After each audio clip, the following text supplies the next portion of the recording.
I'm going to invite our panelists to please come up to the stage. And I'm going to introduce our moderator to discuss powering the future training and career pathways in clean energy, my good friend Colleen Menard of AltaSea. How you doing, lady? Colleen Menard serves as the Director, Green Jobs Regional Partnership at the Los Angeles Clean Tech Incubator. She is honored to convene regional leaders in the workforce development ecosystem and green economy to ensure historically underrepresented communities have access to high-road green jobs in Los Angeles County. In this role, she leans on 15 years plus experience as an informal educator, facilitator, and leadership development professional. She looks forward to publishing her partnership's Green Jobs 2028 roadmap this year, which will uplift strategies and actions that the Los Angeles County workforce development ecosystem can implement to increase access to high-road green jobs for underrepresented communities in the transportation electrification sector. Please welcome Colleen Menard, our moderator, and our panelists for our final panel for today, Powering the Future Training and Career Pathways in Clean Energy. Hi, everyone. Thank you for sticking around for this last panel, but this is the most important panel because we're talking about jobs, right? We've heard it mentioned by all panelists, all speakers here. So where are those good quality jobs that pay life-sustaining wages? So we're gonna talk about that today with our panel. So as Star mentioned, my name is Colleen Menard, and I'm the Director of the Green Jobs Regional Partnership at the Los Angeles Clean Tech Incubator. First and foremost, I want to talk a little bit about AltaSea. So our incubator is really there to make sure that everyone has access to the green economy. So we provide tools, we provide access to reduce barriers so that our small clean tech businesses can thrive and grow. We also break down those barriers for the adoption of this technology or this service so that there's access in the market. And then we also do workforce development. So my job really works with our workforce development team. So if you have a chance, they're back there at a booth to learn about the 4 workforce development programs that we run a year. These are free, paid trainings, right? So a lot of the times you will find a free training program, but who pays you to go through that program? We do. So make sure you check those out. Also, what we're really focused on in our workforce development is making sure that there is that pathway to training, securing certifications. These are industry recognized certifications, all the way to getting a paid internship and then placement. That's what we're concerned about. And that's what all 4 of our panelists here are concerned about. So I'm gonna introduce them, but I want you to start writing those questions because we are gonna go to the audience as well after this. So I have a few questions that I'll ask them, and then we're going to go to you. So pay attention and look out for those. Okay.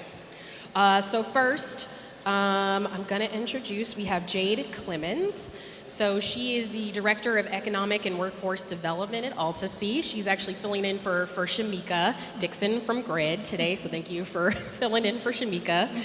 We also have David A. Ford. He is the Senior Government Relations Manager for Southern California Edison, but he is also the Western Regional Director for the Association of Blacks in Energy.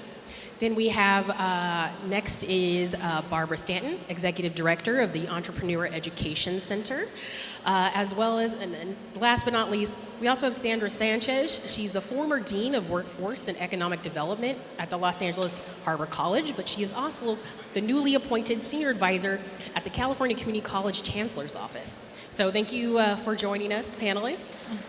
Thank you. So David, I want to start with you. So in our last panel, it was mentioned that in the blue and green economy, there are a lot of 6-figure jobs, but at Southern California Edison, there are some middle skill jobs, right? Those middle skill jobs that do not require, let's say, a degree, but require some training and a high school diploma, right? So these are middle skill good jobs. Can you tell us about one of those middle skill jobs, line worker, that actually Star just mentioned? So can you speak a little bit about the line worker and the scholarship opportunity that is available at Southern California Edison? Well, thank you. Can everybody hear us? Even in the back, way in the back, can y'all hear us? Wave if you can hear us in the back. Okay, great. So, first of all, I want to thank Ms. Qualls for inviting me here. I really have never been down here to this site, and it's fascinating to see, and so many people here and vendors that are in the environmental, clean energy business. Let's give them all a hand. So what I'm extremely excited about, and this is my 28th year working at Southern California Edison. I met Pat Watts when Pat, you've just been a mentor to so many of us. And she was leaving the company when I was coming on board to do the same job that she did when she left. But as she was leaving, we had multiple conversations about energy efficiency and how we could help our community reduce energy costs. And 28 years later, she has a huge company that's in multi-states and got folks working in the green job industry. And that's from an entrepreneurial standpoint. You mentioned about and I think Ms. Qualls mentioned about the line worker scholarship program, and I was talking to her nephew, Lance, a while ago about, he actually did apply for one of those positions that we're, about 4 years ago, right after Floyd had gotten killed, there was a lot of social unrest in the company. And DEI was just becoming such a table topic in almost every corporate board of what they're going to do and how they're going to address DEI issues. Well, some of us got creative and lucky enough to get the attention of corporate America, and we came up with this line worker scholarship program at Edison. Carolyn Sims, who is not here, and I think Barbara Taylor, who is back there at the Edison table, she was part of that discussion. The objective was to identify opportunities for African Americans to become part of our skilled craft crew, and that's, climbing poles, running bucket trucks, stringing conductor wire and transformer installations, in which we have now say are all green jobs, because the company is going fast forward toward a total green grid. The Line Worker Scholarship Program initially was to identify the lack of African Americans in the skilled craft area. So we joined partnership with LA Trade Tech and the Brotherhood Crusade. And the Brotherhood Crusade became the fiscal arm to support the scholarship recipients. And the first two cohorts were all black, two African American females, and the other 22 were all men. The success rate of that program is about 90% of those that were part of the first two cohorts are working at the company and making really good money. And they didn't have a college degree. They were skilled craft. They were making sure that we provide clean and renewable, affordable electricity in a safe way. It really gave me pride to be part of that initiative, because it changed the life of those individuals. Now, their salaries are ranging anywhere from $150,000 to $250,000 a year with overtime, and those types of opportunities exist. Somewhere, somebody in LA is applying for these positions that we're going to offer to go through training again. There's other jobs. There's planning positions that don't require a college degree, but then there's many jobs that we have out of our 13,000 employees that have a variation of skill sets and backgrounds and experience that make the company to what it is today. I'm really glad that I was part of that process, but more importantly, I'm glad that somebody like Pat Watts took time to see this young boy coming from Kentucky and listen to his appeal about getting a job in the utility industry and made that possible for me today.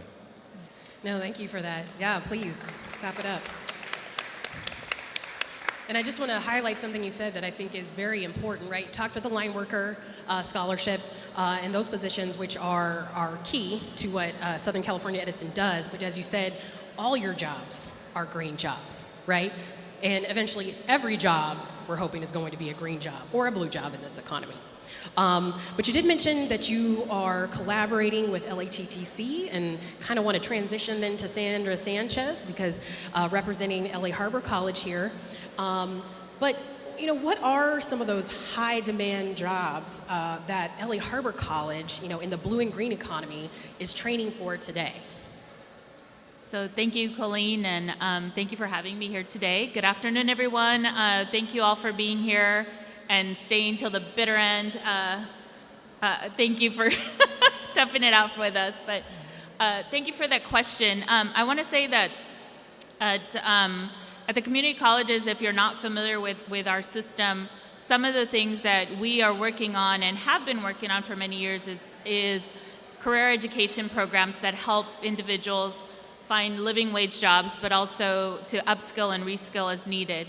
And some of the jobs that we're looking at specifically within the blue economy and the green economy are, you know, a lot of it is around the port. A lot of it has to do with, as was mentioned earlier, with electrifying our communities to minimize the environmental impact to our communities, but it's also around sustainable construction, sustainable design. I think that today you've heard from a variety of individuals who are actively engaged in those careers. And those are the same careers that you will hear about and learn about at our community colleges.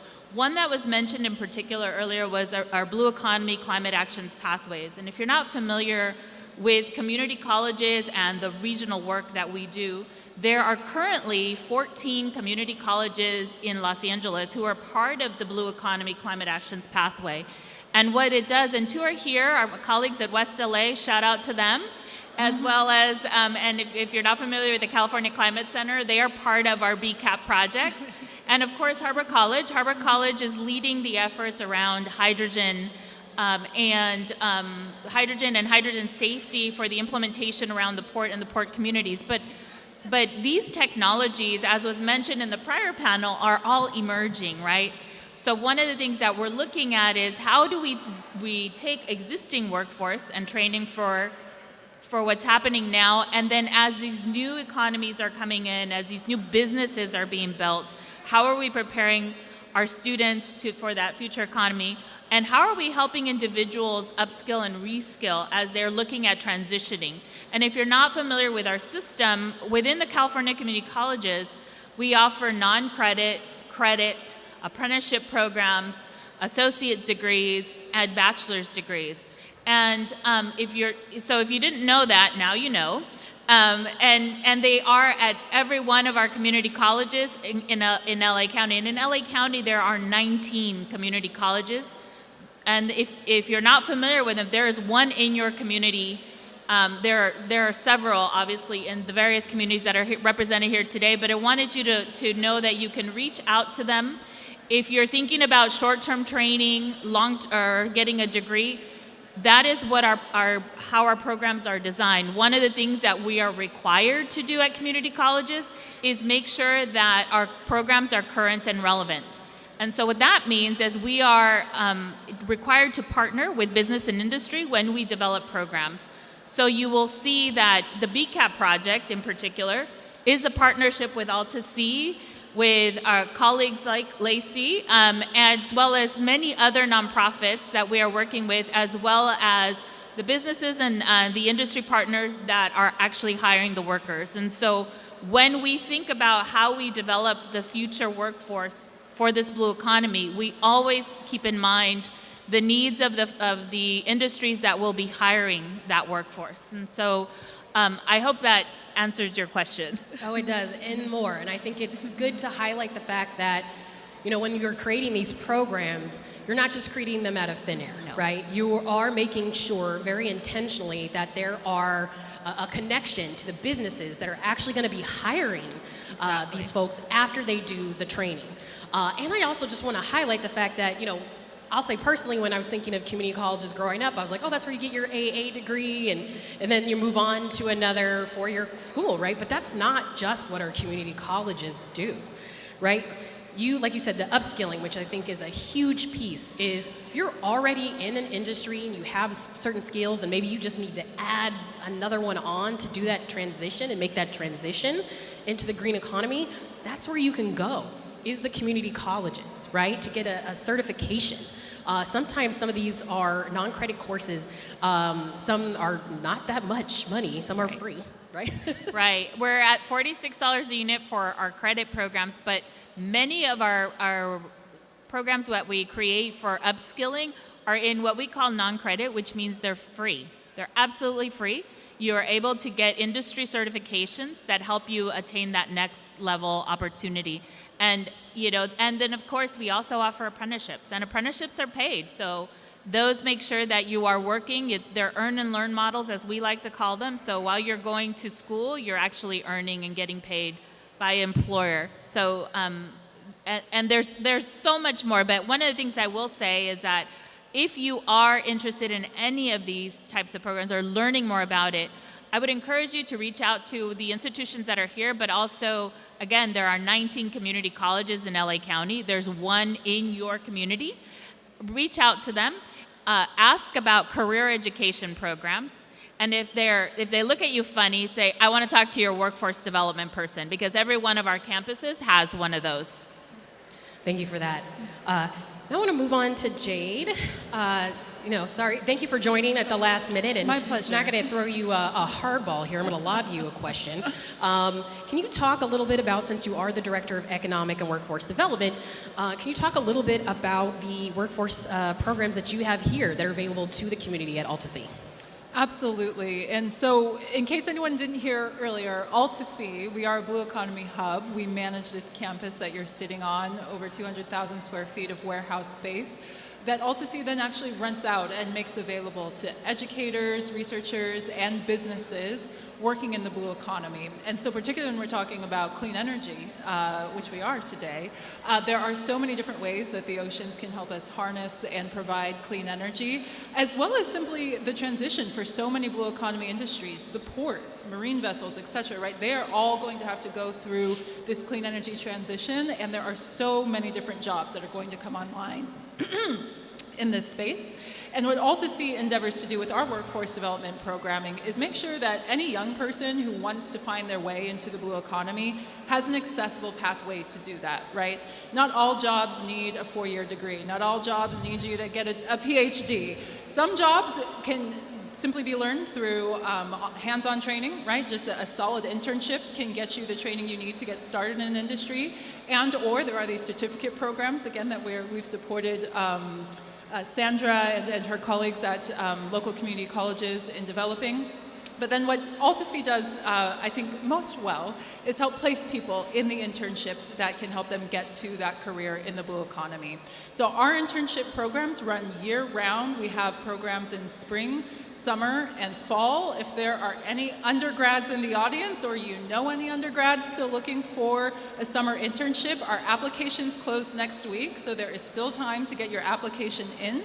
And again, we want anyone who wants to get into the blue economy to find a way. So our internships actually range from general administrative, janitorial even, you can work with our facilities team, right, all the way up to getting to work alongside some of world-class engineers that are developing cutting-edge technologies to restore marine ecosystems. So there really are a breadth of jobs available here at AltaSea because we are this hub, and we don't only place interns with AltaSea. Actually, you could come work with me if you want. I'm a lawyer economist. If you like policy, if you like to read boring legislative documentation, implementation, come work with me. If you're more inclined to, again, getting to work hands-on with world-class engineers from USC, UCLA, we have those internships available as well, and that's really the beauty of what AltaSea is able to provide. We bring together all of these leaders in the blue economy space under one roof and are able to bring in paid interns with everyone working under this roof. Again, spring, summer, fall. If you haven't found a summer internship yet, please check us out. Yeah, great. And internships are just one way that you can, they're part of work-based learning opportunities, right? That you can kind of dip your toe into a new career or something that you maybe don't know a ton about, but want to learn more and maybe gain a skill. But there are a lot of other ways that you can get to know the green economy. And a lot of it is also about awareness, right? So I want to switch a little bit.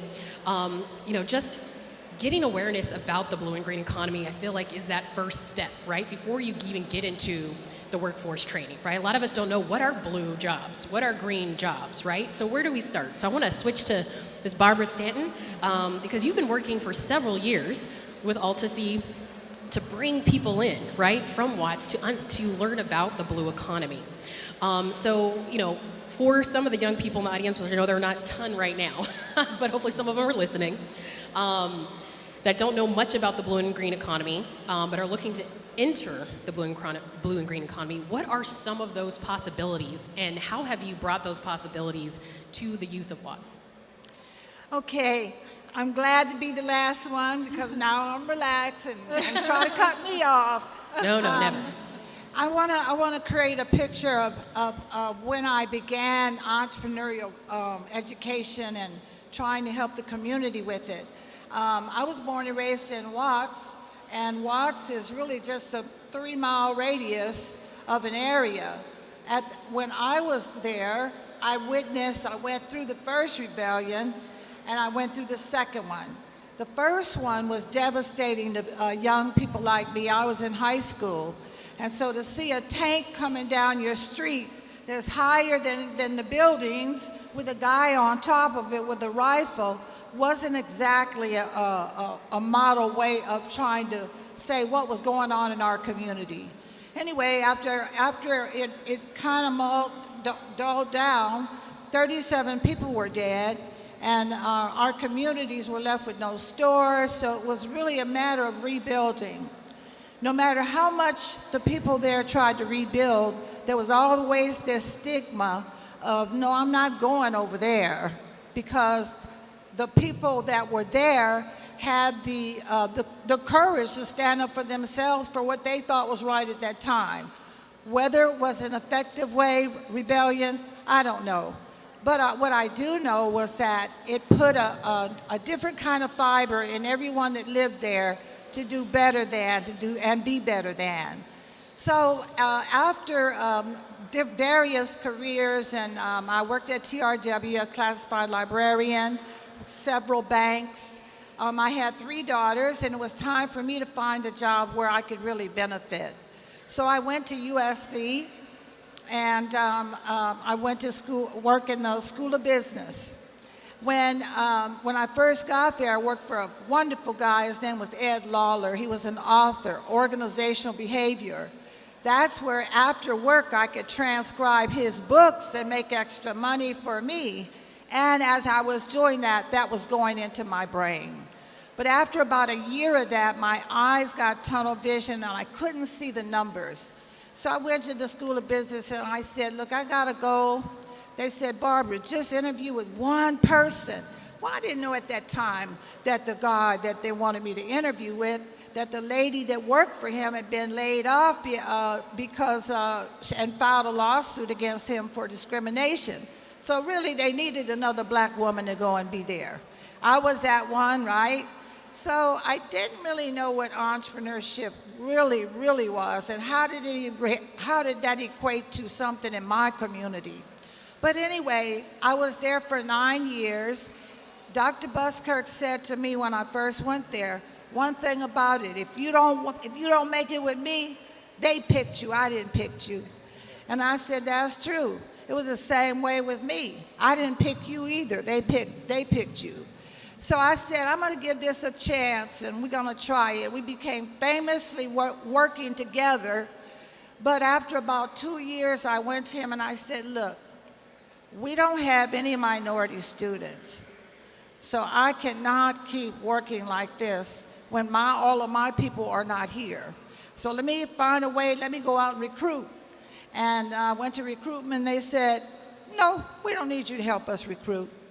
I said, okay. So at that time, Tom Bradley was in as mayor. I went to him and I said, I need a partner.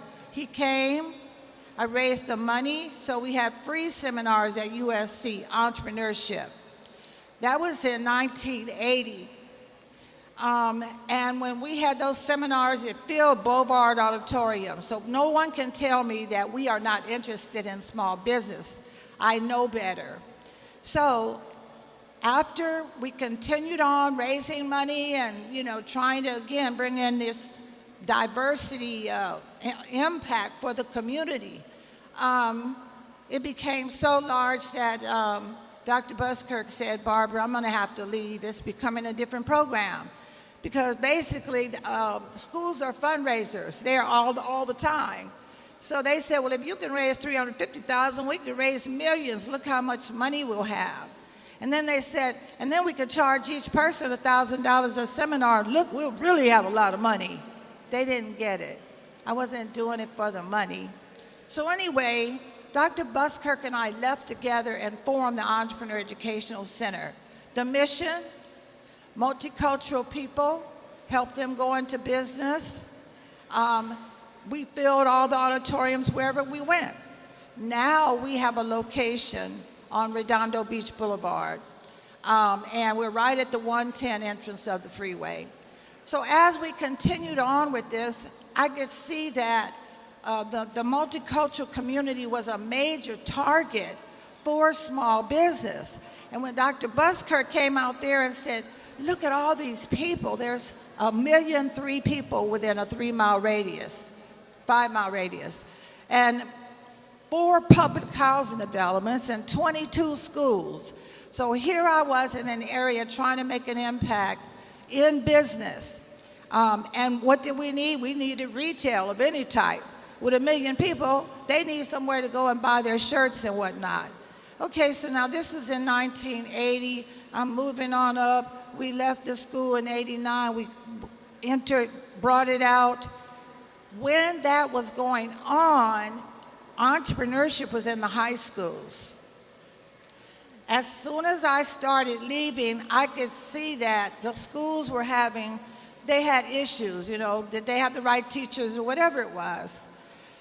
Now, today, in LA Unified, there are no business classes in Watts or any other part of the 2nd District. That is when we got initially in the trouble that we're in, because nobody is coming to set all of what we need in the community in front of us. We have to get it.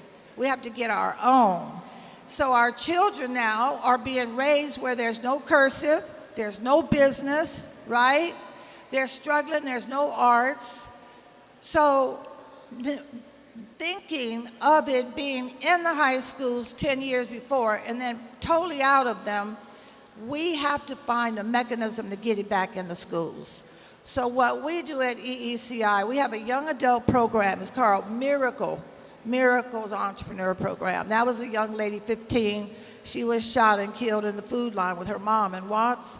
But she worked at the park every day. That's all she wanted, was to work at the park. So that's 16 to 26. We have 13 students graduating next week. When they came into us, they were not speaking. Their heads were down. They didn't know what they wanted. Thankfully, something happens, because after a couple of weeks, they transform, and now we have students who are ready to graduate.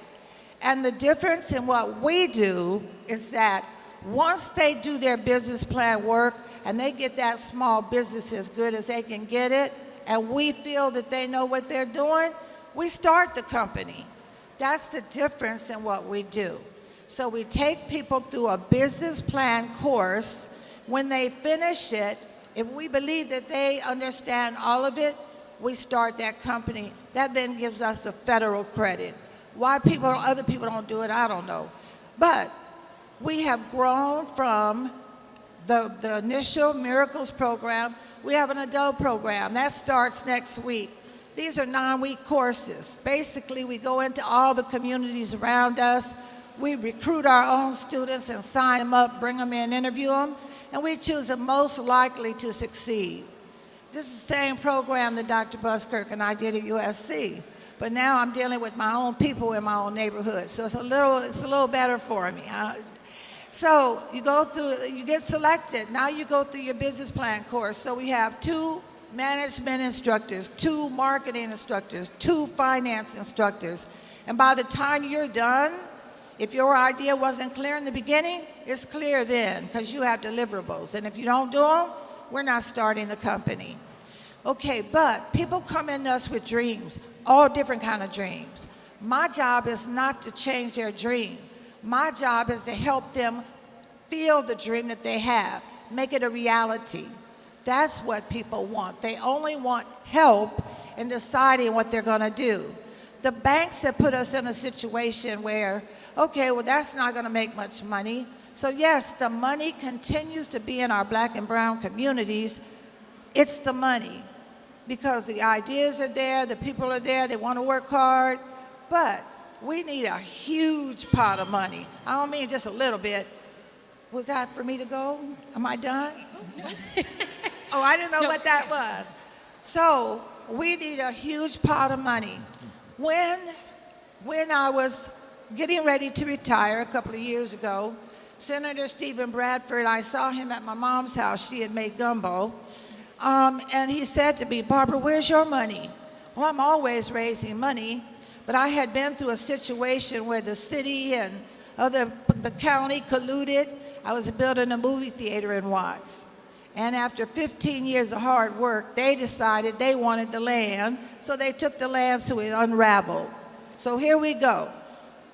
But I was not done. So the senator said, Barbara, you got 2 days. 2 days to get a document in? But I got it in, and he gave us that $5.2 million. So now when I get ready to do my programs, it's not the money that I don't have. I want the people that want to do it. And I want a big pot of money in case the bank won't lend them the money. That's what we're working on. As we developed, we met Jenny. Oh my God, Jenny came to my office, she and Tim McCosker, and they were working on BBB, Build Back Better. They said, Barbara, will you work with us? And I said, maybe. What are you doing, you know? So that was the first person from San Pedro or Wilmington or anywhere the other side of the 15th, as Tim McCosker says, Watts is 1.5, out here is 1.5. But nobody ever said to me, come on down here and let's get these jobs. Or come on over here and we'll help you start your business. No, we have to create that path ourselves. But Jenny opened the door, right? And once she opened the door, I got on board with her and we did a Build Back Better. We didn't make that particular one for different reasons, but her document was damn good. From that point, I said, we have to work together from now on.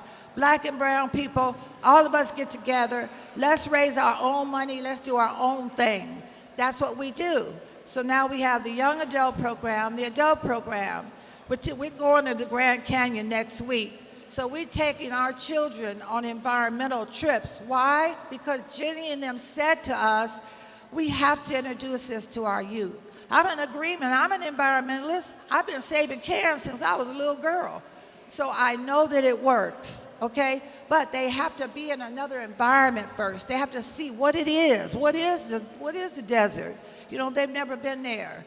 So when we take them there, I tell you they come back transformed, they are transformed. Now they're ready to go to college. But if it hadn't been for us, they wouldn't take business, right? They wouldn't even think of taking business. They're all trying to be social workers. Why? To help our community. We have to encourage people to do what they want to do in life, okay? So the young people, I'm working on them every day. But when I came to Jenny, I kept thinking, we got to do a blue program out there in Watts. That's the only way we got to do a blue program. So my colleague said, what about diving? I said, yeah, what about diving? So I kind of started looking into it, but I knew the chief of the fire department. He got me 2 certified dive masters, right? And when I'm telling you, I was in shock when our first class of 10 graduated and became divers. I am serious. They were so great. proud. Okay, that So, was... Ms. Barber, sorry, I'm going to have to cut you out just a little bit. Oh, I know you're just finally starting to talk about the blue economy. Time to but go? that's amazing. I just want to say that's All amazing. All right. Okay, so anyway, I'm almost through with my programs. Okay. Okay, so that's diving. We have 29 certified divers. Some of them are open water. The majority of them have moved on to rescue. So that's brown and black divers coming out of the community, and it's reality. There's 3 years of them. We have rescue divers who go down and explore and rescue things. That's invaluable. If you have young people, have them come and get in the diving program if they can swim, because it's an amazing project, a transformation. And when we went to Catalina, and I had 20 black and brown divers in the water, and everyone else had groups of 3 around us, that was powerful. That let me know we can do anything we want to do. Yeah, thank you. All right, so you saved me to the end, but I remember I said I was going to do this. Now, I want to share that. I want to share this last piece. I'm going to share this last piece with you. We're starting our adult program next week. If any of you want to be in the adult program, everything is free, and we start the company. But we're having our Cerritos Performing Arts Center in June. Morris Day and the Time, Howard Hewitt, and Miss Chalet. That's our fundraiser. So if y'all don't have anything, keep in touch with us if you can, okay? Because we want you to go into business, and we want you to party with us in Cerritos. So thank you. Thank you. Thank you, Ms. Kidd. That is a very fascinating journey. Thank you for sharing that and how it all ties into the blue economy. But just one more question, because we're short on time for everyone. Real quick, kind of rapid fire. What are those skill sets that people need in the green and blue economy, right? So you might have some of these already. You might need to get some. So this is just to get you all starting to think on, what do you need? So I'll just you can go quickly. We'll start with Jade. Sure. Well, I'll maybe say, it might not be too helpful, but any job can be a clean energy, not necessarily clean energy, but a sustainable job, right? And when we're talking about clean energy, new startups that are coming online, perhaps maybe, let's say they're developing a wave energy device, they still need a marketing team, right? They still need an office administrator. So I just really want to drive that point home, that really whatever career you might be considering and you want to make sure it's green or it's blue, be creative, because those jobs are there. And I would say the skill you really need the most, and I cannot drive this point home enough, is to be deeply committed, right? I think to really understand why the clean energy transition is important, right? We're not doing this for fun. We're not doing it just to make money. We're doing it because, right, we care about the future generations, and that's going to really help you get through the hurdles and the adversity that you're inevitably going to face, particularly in a nascent industry. It's so easy to give up and say, oh, well, you know, I just want to go work for Google because the job is secure, the pay is good, and so I'm just going to fall out of this work. And so I would say cultivate your love, your why you want to work in a sustainable industry. I love that. Your why. I'll be real quick. STEM and STEAM. Try to really double down on your math skills, your communication skills, and your writing skills. You can learn all the math, but you got to learn how to communicate. AI is a great tool, but you don't let AI talk for you. You got just a tool. You got to prepare yourself and really use those as resources. Mentorships is also important. Having someone to mentor you. I'm going to shut up because we're just about out of time. So. Thank you. Skill sets. You need finance, accounting, and marketing to do a good business plan. So if you could find a free course in accounting somewhere, take it. You don't have anything to lose. marketing, start looking at where are the ads at, what makes sense for your company. Start thinking about your company as already existing and walking into it and saying, wow, I love this company. That's what I think the skill sets for business are. Thank you. And lastly?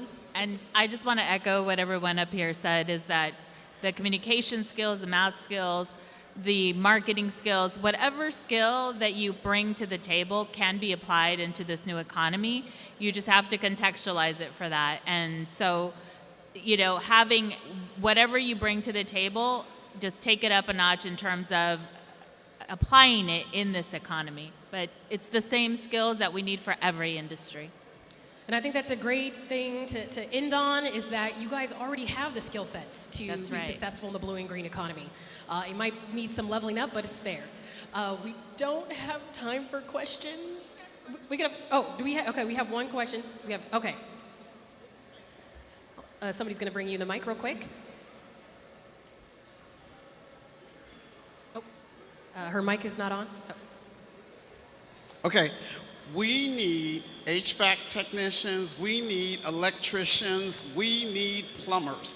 That's That's right. the most important thing, because we can do all those other things, but we need people to do the work. So that is important. I just wanted to say that. That's all. No, thank you. Yes, electricians are needed very sorely. So if you're interested in that and any of those other trades, we need a ton more people in the trades, because that's where this transition is headed.